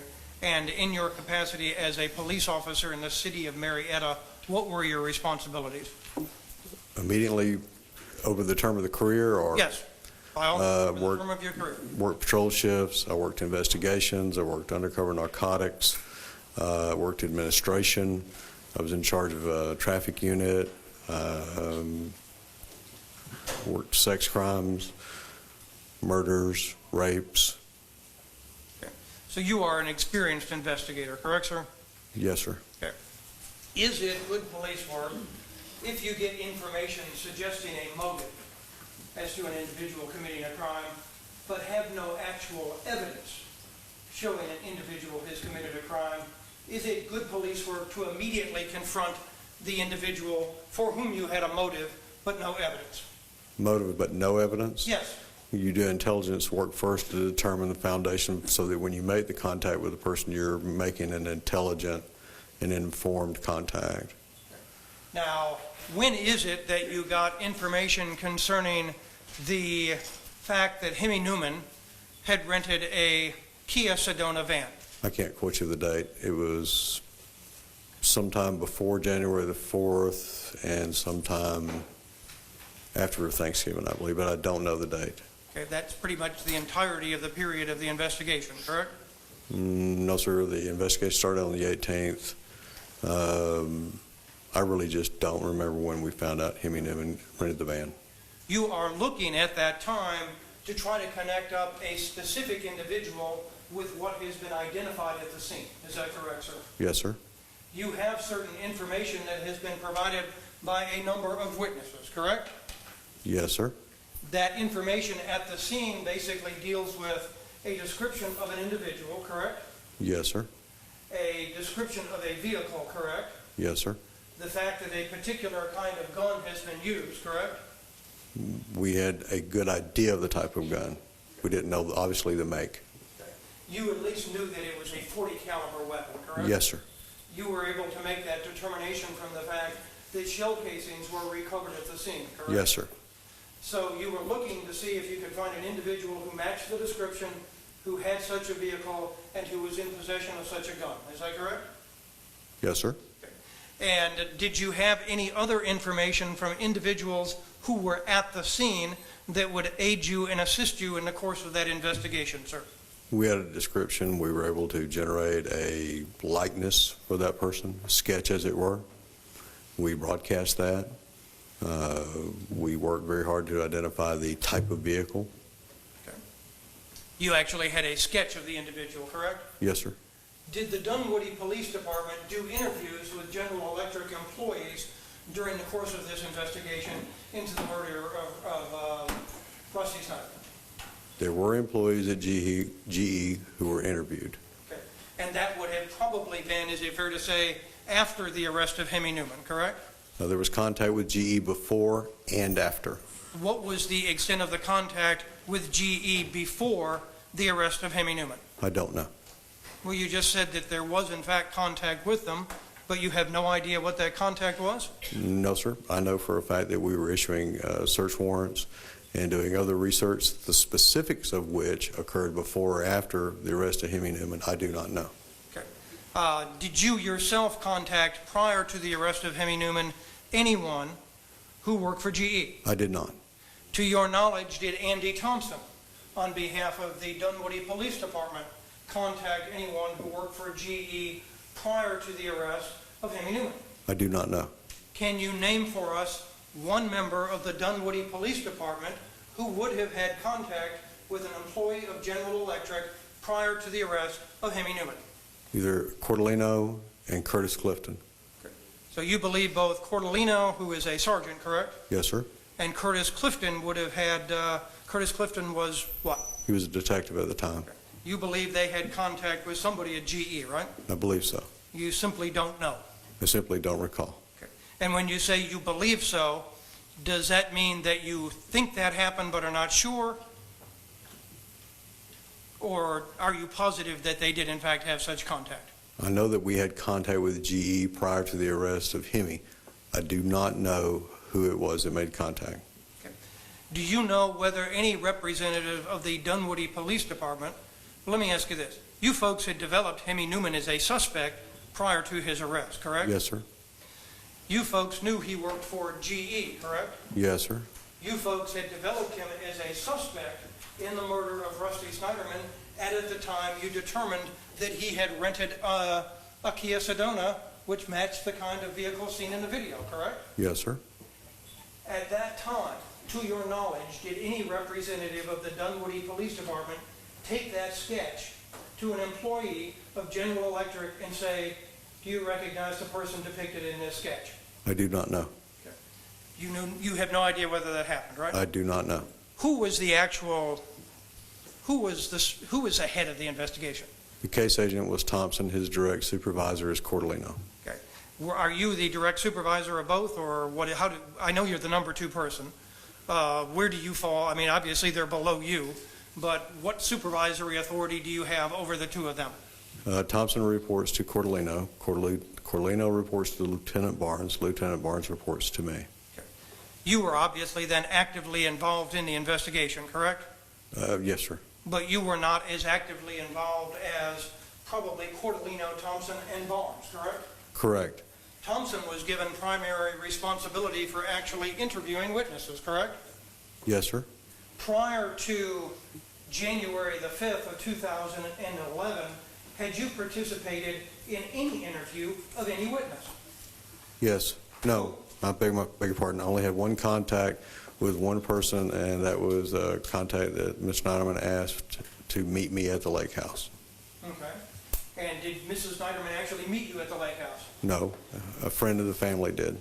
Okay. And you were allowed access to the lake house, right? Correct. Okay.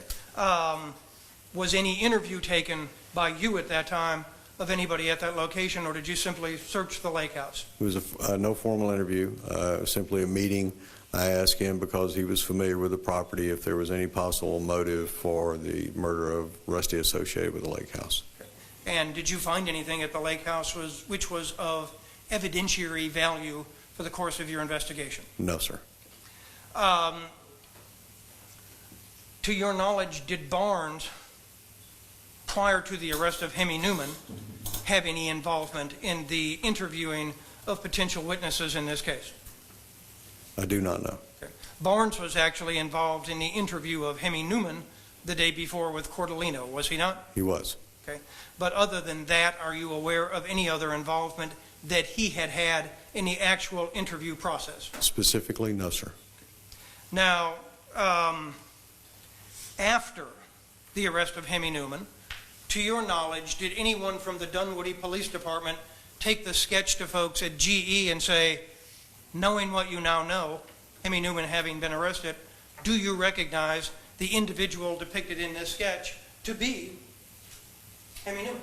I do not know if that was or was not done. Okay.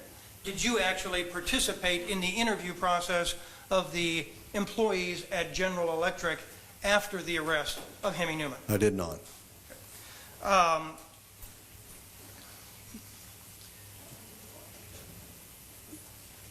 During the course of the interview, let me go back to January the 4th, because I'm not sure if I understand correctly. You did meet with Andrea Sneiderman on that day, right? Correct. Did she or did she not bring up the name Hemi Newman during the course of the interview? She did. She did. And did she tell you during the course of that interview that she had tried to reach Hemi Newman on the morning of the shooting, November 18th, but had difficulty doing so? I don't remember if it was that date or a prior day, but she did say that she had tried to call him on the morning of November the 18th. And indicated that she had had difficulty doing so, correct? Yes, sir. That was information she volunteered herself, correct? Yes, sir. Now, when she met with you on January the 4th, she called the meeting, right? It was my understanding that she asked to meet. Okay. I mean, obviously, she can't demand to meet with you guys if you don't want to, but she asked if she could come in and talk to the chief of police and whomever else, correct? Yes, sir. Do you have any idea whether she specifically asked to meet with you or not? I don't think I was asked by her to have the meeting, no. Prior to January the 4th, did you even know her? Yes. Okay. Had you been introduced to her? We had met on at least one occasion. Okay. And what were the circumstances under which you had met previously, sir? It's a family meeting in the conference room where we would discuss and listen to the family's concerns about what was going on or wasn't going on in the investigation.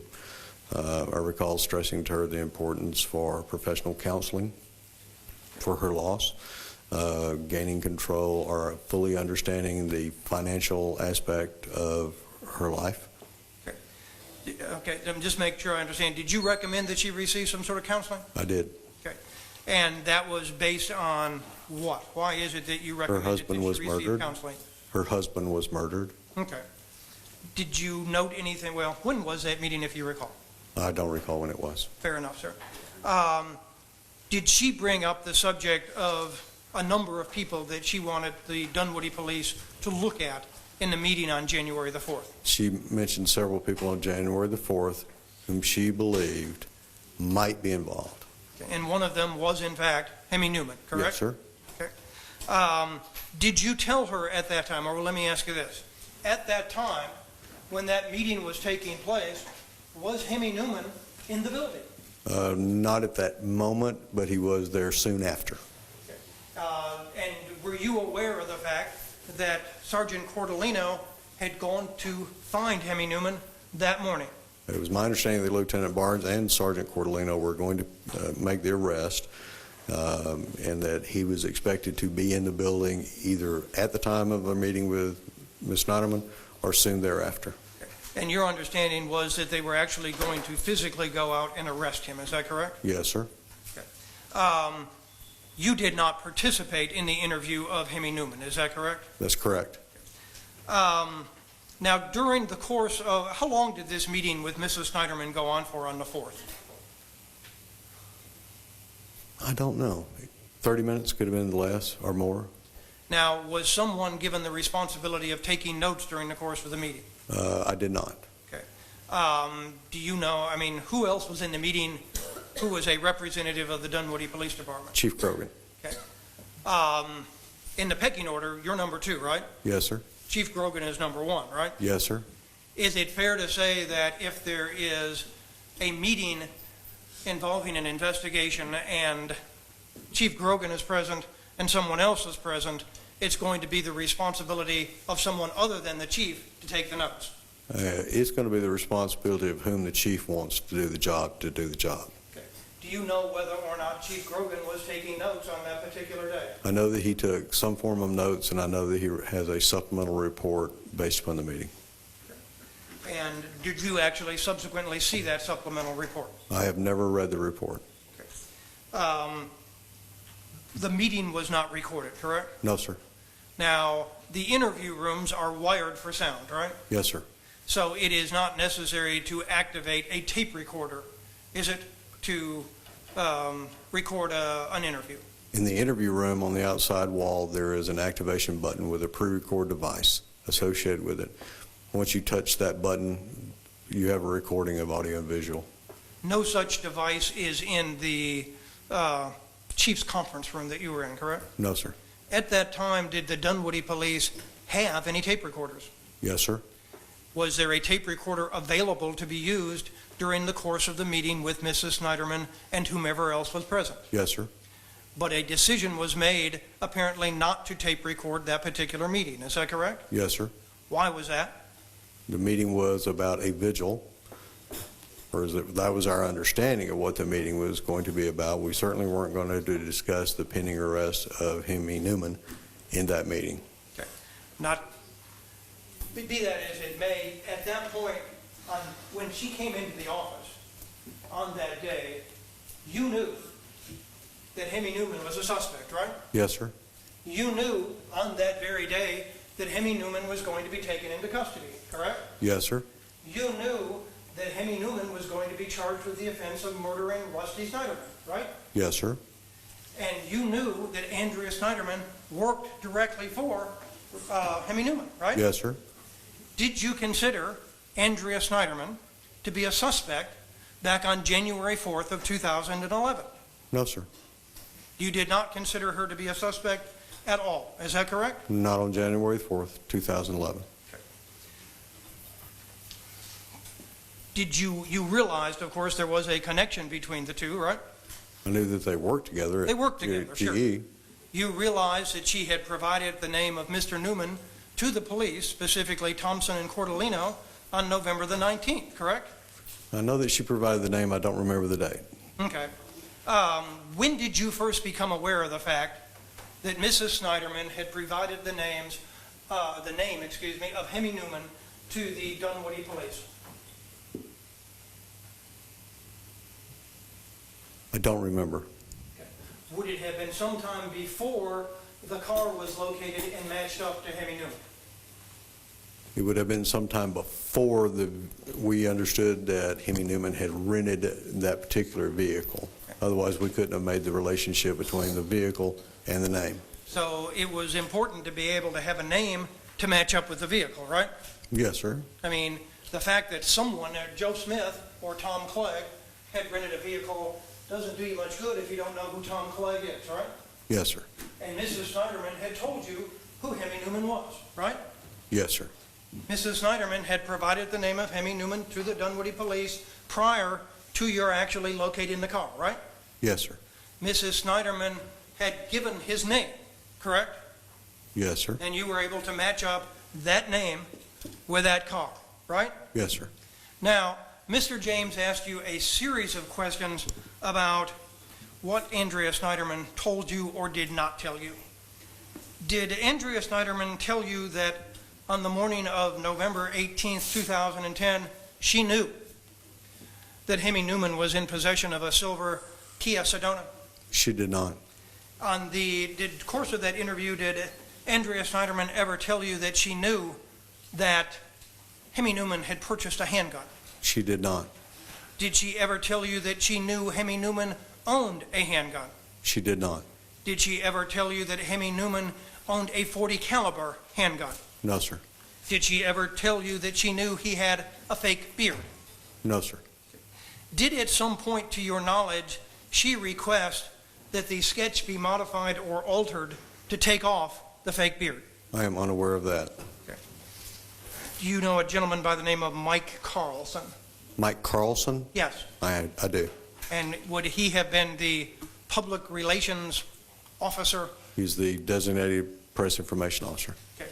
And would he have been in that capacity back in November and December of 2010? Yes, sir. Okay. During the course of the interview, Mrs. Sneiderman did mention the name Tammy Parker, correct? On which interview, sir? I'm sorry. The one on the 5th. Yes, sir. Okay. She did mention the name of Alan Schlachterly during the course of that interview, did she not? Yes, sir. She was in possession of her phone at that time. Yes, sir. On the morning of, I don't know if it was the morning, whenever it was on the 5th, on the 5th. Mr. Clay, I'm going to cut you off. The jurors have sent me communication. They're ready to go. My question is, I'm going to let you ask as many questions Okay. as you wish.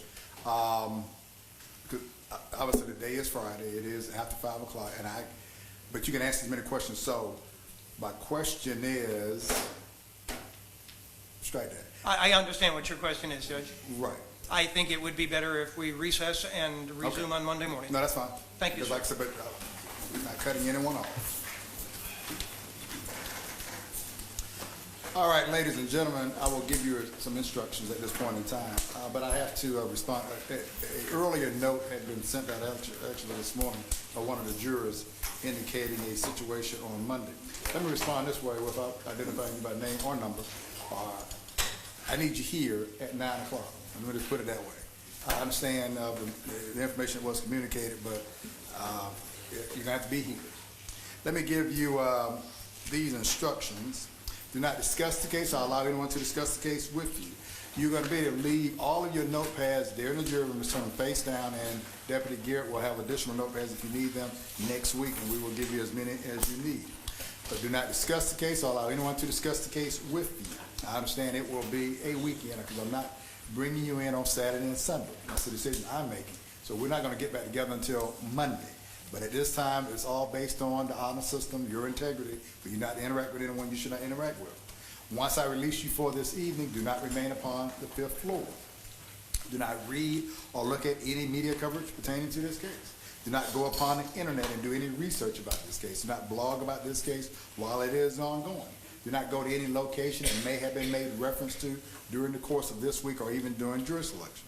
All the evidence that you're going to base your decision upon will come in the form of sworn testimony, in the form of sworn testimony from this witness stand, and anything that you've heard during the course of this proceeding. You're more than welcome to bring something to snack and I'll eat with you next week. Do not consume any alcoholic beverages during the lunch breaks. You're more than welcome to check your cell phones, smartphones, and iPhones, and they'll be turned back over to you by Deputy Garrett, and they will be collected up from you next week also. We will follow a similar procedure. The lawyers and the parties cannot talk or interact with you, and I fully understand that I don't ever want you to think they're being rude or discourteous. And I fully understand this is actually week 2 because we spent the first week jury selection, and I understand that. And I appreciate your patience, your understanding, and I'm thanking you in advance for keeping an open mind. This is how this process works. It was not going to be completed in one day. It is a process, and I want you to keep an open mind and hear from everyone that needs to be heard from, all right? Don't draw any conclusions whatsoever. We're going to reconvene at 9 o'clock on Monday, and we're going to follow a similar schedule we have followed up to this point. The communication that I got about that issue, if you cannot resolve it during the breaks that I'm giving you, communicate with me and I'll see if I can do something else. But for right now, I'm not going to delay the schedule that I have in place right now, all right? Because based upon that communication, it should be able to be worked out either Saturday and Sunday or during the break in which I'm giving you at this point in time. But obviously, if you have to have any communication with me, it has to be in written form. And I will discuss that with the lawyers at the appropriate time if needed. Now, all of you are required to be here, present and accounted for on Monday. No one has been released. No one's been excused. No one should be late. Everyone should be here and ready to go at 9 o'clock on Monday. I do want to thank you for your patience. Thank you for your understanding. We're in recess till Monday. All right.